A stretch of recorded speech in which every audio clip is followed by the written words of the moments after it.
ঠিক আছে চলো। জান, তোমাকে আমি অনেক ভালোবাসি, আমি তোমার জন্য সব কিছু করতে পারি জানো। সাকিবকে তো 2 মাস সময় দাও আমাকে, ওকে আমি কিভাবে শুধু ওকে আমি তালাক দিয়ে দিই দেখো। আমার তোর প্রতি ভাই গেট খুলতে বলছি না। স্বাগতা, তোমার স্বামী এখানে কিভাবে আসলো? নয়ন, আমাকে আজকে মেরেই ফেলবে। তোর আজকে পরকে কিভাবে করে এটা শিখাই দিব তারা। নয়ন সরি, বাঁচা নয়ন। এত ফিলিংস ওর প্রতি তোর, গেটটা লাগানোর কিন্তু সময় পাস নাই। হ্যাঁ, আজকে তোর ফিলিংস ছুড়াই দিমু রে। রাস্তায় বাইন্দা থুমু গাছের লগে, আর সবাইরে দেখামু যে পরকের কি শাস্তি। সাকিব, বিশেষ করে তুমি যেরকম ভাবতেছো সেরকম না, ও আমার ফ্রেন্ড।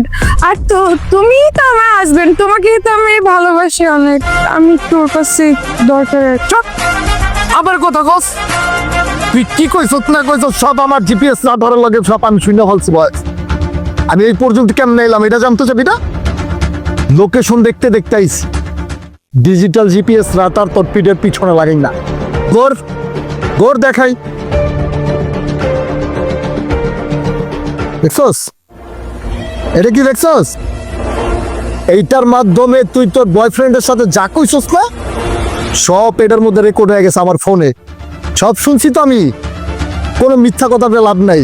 তুই যে অনেকদিন ধরে এই জায়গায় যাতায়াত করো সেটা তো আমি ধরতে পারি নাই, হাতে ধরতে পারি নাই দেখে এটা ইউজ করছি, তোর লগে লাগাই দিছেন তোর ধরার লিগা। সাকিব প্লিজ, সাকিব আসলে আমি ভুল করছি, আমাকে তুমি ক্ষমা করে দাও।